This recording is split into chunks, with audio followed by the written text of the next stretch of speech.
मेरा नाम साकिब हुसैन है, मैं आइलैंड में रहता हूँ।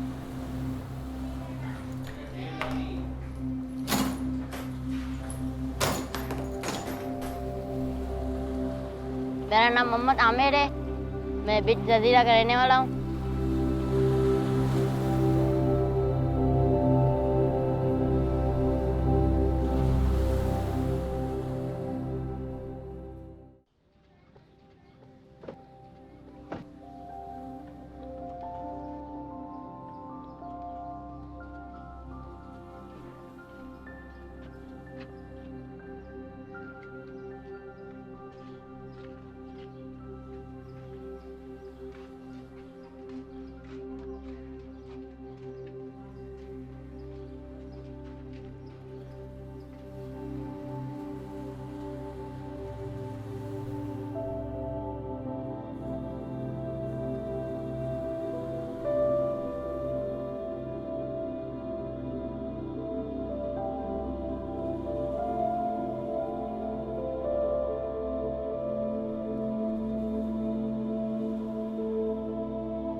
सीखनी वाह वसाद में अच्छी आवाई वाह सन गिरे गिरे माचरिया ने थी आया वाह वसाद थी आयो पानी में पाड़िए ते चरी ने क्या में नींडी उथली हुई भी पेने ते चरी ने उठो से वसाद पानी कढींदो से अग्या हली से कहंदे कहंदे 3 कलाक में करे वो।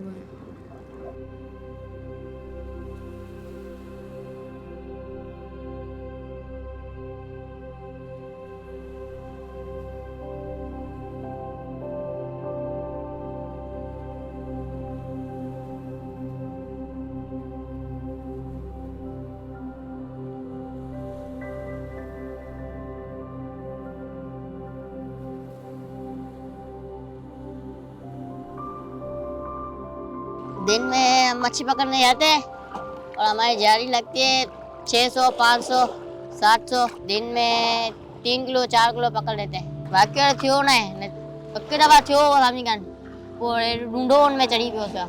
मैं रहता समुद्र के बीच में हूँ, हमारा घर इधर ही है, हमको डर नहीं लगता। मेरा बचपन इधर ही गुजरा है, इसलिए डर नहीं लगता।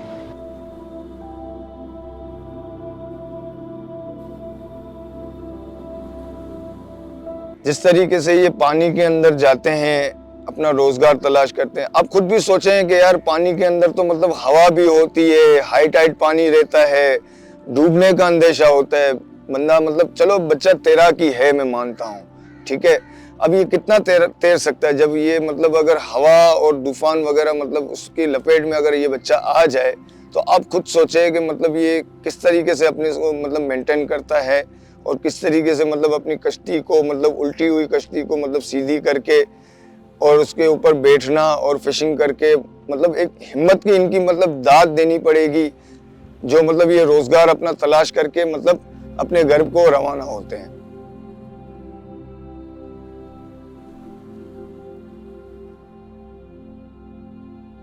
मैं नालो आशम रहा तो भट्ट ते सुबह 4-5 बजे रखना तो वो अड्डे जे अचां तो कुल्ले ते जीवड़ा हथें ते कढियूं था अचूं था सांझी सॼो ली ने जीवड़ा ने कढियूं था। कॾहिं वो 1000 मिले, कॾहिं 3000, कॾहिं 500, कॾहिं 5000, कॾहिं कीअं बि न। यहाँ बनाया ढूंढी कीअं की पिसा करे जमा करे ने बनायो ईअं 5-6 हज़ार रुपया लॻा इनके बनाए घर जो ईअं गुज़ारो हले वेठो। कॾहिं वेठो कॾहिं कीअं नथो मिले। हिते बि असीं वाह में अची विया हुआसीं, ॾांहुं लाइ आया हुआसीं, तॾहिं असीं पहुची न सघियासीं हिते भट ते। 2-3 दफ़ा उथली वियासीं, वरी चढ़ियासीं ते पाणी पीतासीं, जीअं थी घणे पहुंचियासीं 2-3 ॼणा हुआसीं। हालत इलाही ख़राब हुई, वाह बि इलाही वो मौत जी मुंहं में हुआ।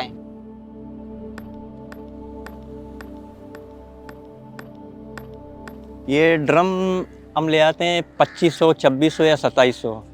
और ये इसमें एक ड्रम तो नहीं होता है, इसमें छोटा सा एक पीस और भी लगता है, वो 1200-1300 में अलग हम लोग लेते हैं। तो उसमें कीले नट बोल्ट वगैरह 600-700 के वो भी आ जाते हैं। तो कारीगर को हम खुद कारीगर हैं, बनाते हैं, तो हमारा खुद का जो मजदूरी होता है 2000-1500 हमारा मजदूरी होता है बनाने का। तो टोटल खर्चा हमारे इस बोर्ड के ऊपर लगता है तकरीबन 6-7-8 हज़ार रुपये बन जाते हैं। तो हम कहीं से उधार करें या अपने ज़ाती पैसे रखें उनमें से बना लें, फिर जाएंगे अपने रोज़गार में 500-600 जो हमारा मुकद्दर का रोज़ी हो इंशाल्लाह हम कमा के ले आते हैं। भाई ऐसे तो बहुत से हादसे हो जाते हैं, बच्चे हैं बेचारे कभी कभार डूब जाते हैं, पर मौत ज़िंदगी तो अल्लाह के हाथ में। तो बहरहाल के बच्चे माशाल्लाह हमारे यहाँ के जो हैं एले मौला सालियाबाद के तो सब गोताखोर हैं, तारू बंदे हैं, तो अपना जान बचा सकते हैं और के अपने बोर्ड को बचा सकते हैं। और बाकी अपना जो रोज़गार है वो तो उनका चले जाता है, क्यों मच्छी हो तो एक एक पकड़ नहीं सकते हैं। बाकी अल्लाह का शुक्र है, अल्लाह ने इतना करम नवाजी किया, आज तक ऐसा कोई जान का नुकसान नहीं हुआ। सर अभी वालिदैन तो ये चाहता नहीं है कि मेरा बच्चा कोई जावे बीच समंदर में माहीगीर बन जाए, मगर उनके भी कुछ मजबूरियां हैं, उनको अपना घर देखना है, एक तो महंगाई। तो अभी वो बच्चे को रोक के रखे यहाँ, ऐसा कोई तालीम या अपने बच्चे को तालीम दे सके, साथ साथ चलो वो ये भी काम कर रहा है, 400-500 रुपये ले आ रहा है, मदरसा भी पढ़ रहे हैं, कोई ट्यूशन पढ़ रहा है। तो मजबूरी है कि वालदा भी बेचारा क्या करेगा, क्या उसको रुकावट करेगा कि वो नहीं जाएगा तो हमारा घर चलेगा कैसा। ये सारा मसला हमारे यहाँ के बच्चों की हिम्मत इस तरीके से आती है कि अपने घर को देख के वो बेचारे भी जो है ना जिद्दोजहद करके यहाँ पे तारू बंदे होते हैं, तो बैठ बैठ के यहाँ से किनारे से वो सीख जाते हैं, तो आगे निकलते अपना घर को देख के और अपने पेड़ को देख के। अगर वो बच्चे हिम्मत ना करे तो उनको देने वाला है कौन सिवाय अल्लाह की ज़ात में। तो उनको ये हिम्मत यहाँ से मिल जाती है, अपनी हिम्मत से हिम्मत पकड़ते हैं।